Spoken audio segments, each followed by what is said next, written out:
18 வயதுக்கு மேற்பட்டவரா நீங்க இலங்கையினுடைய பிரஜையா? அப்படியாக இருந்தால் உங்களுக்கான காணொளி தான் இது.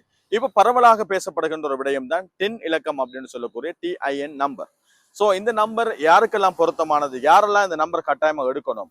வெளிநாடுகள் இருக்கிறவங்க கட்டாயம் அந்த நம்பர் எடுக்கணுமா? இதனால என்னென்ன நன்மைகள்? இது எடுக்கலைன்னா என்ன அப்படிங்கிற பல கேள்விகள் இருக்கிறது. இந்த கேள்விகளுக்கு எனக்கு தெரிந்த வகையிலான விடைகளை விளக்கங்களை இந்த காணொலியில சொல்றேன். அதே போல உங்களுக்கு தெரியல அப்படின்னு சொன்னா இந்த காணொலி ஊடாக தெரிஞ்சு கொள்ளுங்க. காணொலியை முழுசா பாருங்க. டிஐஎன் டின் இலக்கம் என்று சொல்றது வந்து டெக்ஸ்பேர் ஐடென்டிஃபிகேஷன் நம்பர் என்று சொல்ற இந்த இலக்கமானது இலங்கையினுடைய 18 வயதுக்கு மேற்பட்ட அனைத்து பிரஜைகளுக்கும் கட்டாயமாக்கப்பட்ட ஒரு விஷயமாக சொல்லப்படுது. குறிப்பாக வந்து நீங்க அரசாங்க சேவைகள் ஏதாவது பெற்றுக்கொள்வதாக இருந்தாலும் சரி, அல்லது நீங்க வங்கியில புதிதாக கணக்கு திறப்பதாக இருந்தாலும் சரி, இல்லைன்னா காணி கொடுக்கல் வாங்கல் விற்பனை போன்ற விஷயங்கள் செய்யறதாக இருந்தாலும் சரி, வாகன சாரதி அனுமதி பத்திரம் எடுப்பதாக இருந்தாலும் சரி, வாகனங்களுக்கு பெயர் மாற்றம் செய்வதாக இருந்தாலும் சரி, அனைத்து விஷயங்களுக்கும் எதிர்காலத்துல அரசு சேவைகளை நீங்க பெற்றுக்கொள்வதற்கு இந்த டின் இலக்கம் என்று சொல்றது மிக முக்கியமான ஒரு விஷயமா இருக்க போகுது. இந்த டின் இலக்கத்தை வந்து இலகுவாக நீங்க பெற்றுக்கொள்ளலாம். அதாவது உள்நாட்டு இறைவரி திணைக்களத்தினுடைய வெப்சைட்டுக்கு போயிட்டு, இந்த கீழே நான் போட்டிருக்கிற இந்த வெப்சைட்டுக்கு போயிட்டு நீங்க அப்ளிகேஷனை ஃபில்அப் பண்ணி இந்த டின் இலக்கத்தை நீங்க பெற்றுக்கொள்ள முடியும். இந்த டின் இலக்கம் அப்படிங்கிறது வந்து வரியோட சம்பந்தப்பட்டதான்னு கேட்டா கிடையாது.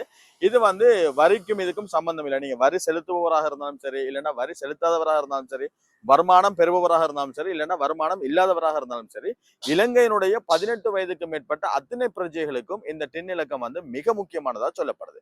சோ இந்த இலக்கத்தை இதுவரையில் எடுக்காதவங்க எப்படியாச்சும் எடுத்துக்கொள்ளுங்க. எப்படி இலகுவாக எடுக்கலாமாங்கன்னு பல வழிமுறைகள் சொல்லப்படுது. சோ இந்த வீடியோவில் ஃபர்ஸ்ட் கமெண்ட்லையும் எப்படி எடுக்கலாம்ங்கிற வழிமுறைகளை நான் பதிவு செய்திருக்கேன். அதன்படியும் நீங்க எடுத்துக்கொள்ளலாம். அல்லன்னு சொன்னா நீங்க உள்நாட்டு இறைவரி திணைக்களத்துக்கு நேரடியாக சென்றும் எடுத்துக்கொள்ளலாம்.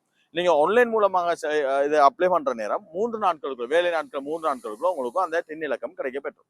டின் இலக்கம்ங்கிறது வந்து இது வரியோட சம்பந்தப்பட்டது கிடையாது. உங்களோட வருமானத்தை கணக்கிடுறதும் கிடையாது. எப்படி ஒவ்வொரு தேவைகளுக்கும் அரசு தேவைகளுக்காக நாங்க எங்களோட தேசிய அடையாள அட்டை இலக்கத்தை பயன்படுத்துறோமோ, அதுபோல எதிர்காலத்தில் இந்த டின் இலக்கத்தை நாங்க பயன்படுத்த வேண்டிய நிலை ஏற்படும். ஜஸ்ட் அந்த நேரம் பார்த்துக்கணும் அப்படின்னு சொல்லி நீங்க கேர்லெஸ்ஸா விட்டீங்கன்னு சொன்னா அந்த நேரம் கட்டாயமாக தேவைப்படுற நேரம் நீங்க சிரமப்பட வேண்டியிருக்கும். சோ அதனால இப்பவே வந்து அந்த இலக்கத்தை நீங்க எடுத்துக்கொள்றது உங்களுக்கு சிறந்ததாக இருக்கும். சோ இன்னும் ஒரு கேள்வி இருக்குது. இந்த டின் இலக்கம் கட்டாயம் என்று சொல்லப்படுது. வெளிநாட்டுல இருக்கிற இளைஞர்களுக்கும் இது கட்டாயம் எடுக்கத்தான் வேணும்னு சொன்னா கட்டாயம் எடுக்கத்தான் வேணும். நீங்க இலங்கையில இருந்து நீங்க இலங்கைக்கு வந்ததுக்கு அப்புறமா நீங்க வங்கியில கணக்கு திறக்கிறனாலும் சரி, இல்ல ஒரு வாகனம் வாங்குறனாலும் சரி, இல்ல நீங்க ஏதாவது வங்கியோட சம்பந்தப்பட்ட அரசாங்கத்தோட சம்பந்தப்பட்ட விஷயங்கள் செய்யறதுனா டின் இலக்கம் கட்டாயம்.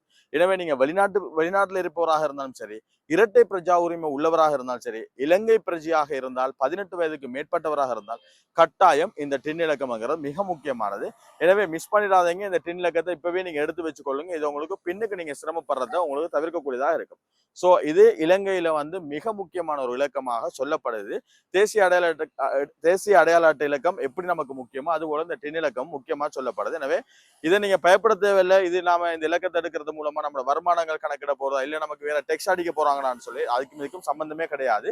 சிம்பிளா சொல்ல போனா தேசிய அடையாள அட்டை இலக்கத்தை நம்ம எப்படி மிக முக்கியமான தேவைகளுக்கு பயன்படுத்துறோமோ அதுபோலதான் இந்த டின் இலக்கம் கட்டாயமாக நாங்க பயன்படுத்த வேண்டிய ஒரு நிலை எதிர்காலத்துல வரப்போகுது நமது நாட்டுல. சோ மிஸ் பண்ணாதீங்க. இந்த டின் இலக்கத்தை இப்பவே நீங்க எடுத்துருங்க.